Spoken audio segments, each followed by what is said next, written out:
Welcome to Rally's kitchen. Healthy and tasty strawberry apple pineapple smoothie hand blender తోటి ఎలా ఈజీగా prepare చేయాలో చూసేద్దాము. ఈ స్మూదీ పిల్లలకు పెద్దవారికి చాలా ఇష్టమైన హెల్దీ డ్రింక్.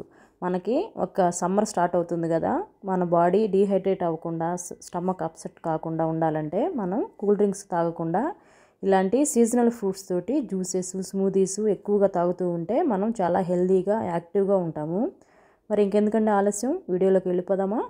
నేను వాడే హ్యాండ్ బ్లెండర్ ప్రోడక్ట్ రివ్యూ మన ప్రీవియస్ వీడియోస్లో చాలా క్లియర్గా వీడియో చేసి ఉన్నాను. అవసరమైన వాళ్ళు ఆ వీడియోని చెక్ చేయండి. ఫ్రెష్ స్ట్రాబెర్రీస్ ఒక 6, పైనాపిల్ ముక్కలు 1/2 కప్పు, యాపిల్ ముక్కలు 1/2 కప్పు, 2 hours ముందు నానబెట్టిన బాదం పప్పులు ఒక 10 వరకు తీసుకోవాలి. 1 కప్పు కాచి చల్లార్చిన పాలు, స్వీట్నెస్ కోసం 2 స్పూన్లు తేనె వేసుకొని స్మూత్గా బ్లెండ్ అవ్వడం కోసంగా సరిపడా వాటర్ వేసుకొని హ్యాండ్ బ్లెండర్ తోటి స్మూత్గా 2 minutes పాటు బ్లెండ్ చేసుకుంటే స్మూదీ రెడీ అవుతుంది. చల్లగా ఇష్టపడే వాళ్ళు ఇందులోనే కొన్ని ఐస్ క్యూబ్స్ యాడ్ చేసుకొని బ్లెండ్ చేసుకుంటే చల్లగా హాయిగా స్మూదీ ఉంటుంది. బ్లెండర్ లేని వారు మిక్సీ కానీ న్యూట్రీ బ్లెండర్లో అయినా కూడా స్మూదీ ప్రిపేర్ చేసుకోవచ్చు. ఇలా ప్రిపేర్ చేసుకున్న స్మూదీ సర్వింగ్ కోసం ఒక గ్లాసులో పోసి పుదీనాతో కనుక గార్నిష్ చేసుకొని చల్లగా ఫ్రెష్గా తాగితే చాలా టేస్టీగా ఉంటుంది.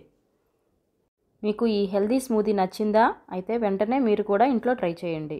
మీ అభిప్రాయాలను కామెంట్స్లో తెలియపరచండి. మరిన్ని హెల్దీ అండ్ టేస్టీ రెసిపీస్ కోసం రాలీస్ కిచెన్ ఛానల్ని సబ్స్క్రైబ్ చేసుకోవడం మర్చిపోవద్దు.